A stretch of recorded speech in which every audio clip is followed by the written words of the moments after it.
네, 한 주간의 교계 뉴스 중에서 가장 핫한 이슈를 골라서 깊숙이 파고들어서 집중 보도하는 이슈앤 포커스. 국민일보의 손동준 기자가 자리했습니다. 어서 오세요. 안녕하십니까.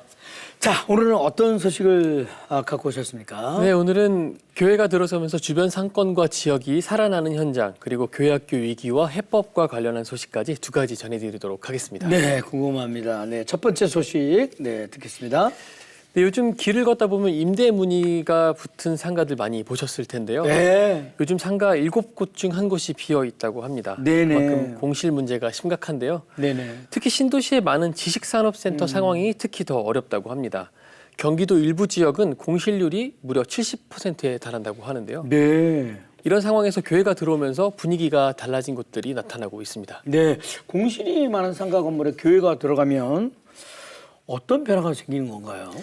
네, 경기도 김포의 이름 없는 교회 사례가 대표적인데요. 네. 지식산업센터 상가에 자리한 이 교회는 원래 임대인이 부도나면서 보증금도 못 받고 쫓겨날 위기에 놓였던 임차인이었습니다. 네네. 그런데 상가가 공매로 나오자 상황이 바뀌었습니다. 네. 신탁사와 분양자들이 오히려 교회에 이 공간을 사달라고 요청하고 나선 건데요.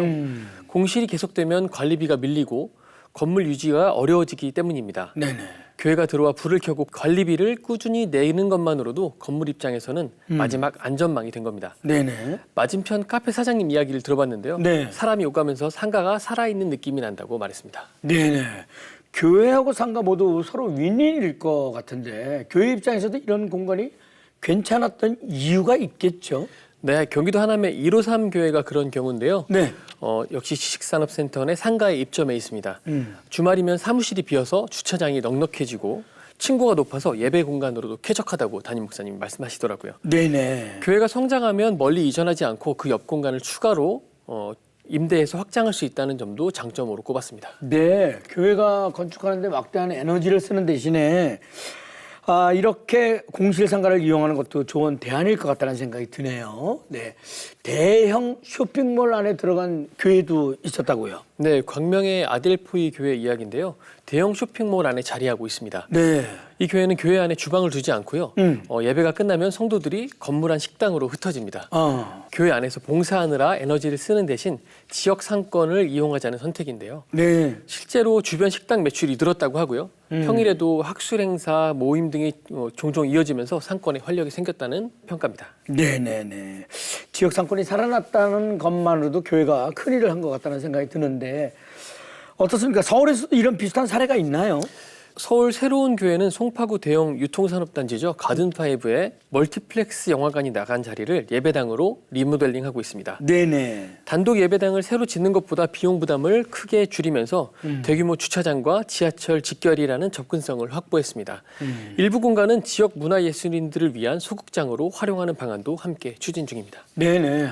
오늘 이야기 들어보니까 교회가 단순히 공간을 쓰는 게 아니라 지역과 관계를 맺고 있다는 그런 느낌이 드네요. 전문가들은 이런 흐름을 선교적 소비라고 말을 했는데요. 선교적 소비. 주말에만 잠깐 불 켜지는 교회가 아니라 주중에도 사람들이 왕래하는 살아있는 공간이 될 때 지역의 신뢰도 함께 쌓일 것으로 기대됩니다. 네. 시대가 변하면서 그 시대에 맞게 교회도 함께 변해야 교회와 지역이 상생할 수 있다는 생각이 듭니다. 네. 자, 다음 소식 듣겠습니다. 네, 이번에는 다음 세대 이야기입니다.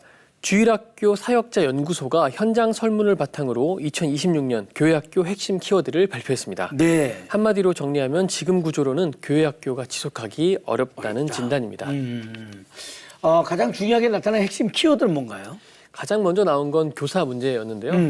응답자의 78.3%가 10년 이상 사역한 장기 교사였고 3년 미만 신규 교사는 9%에 그쳤습니다.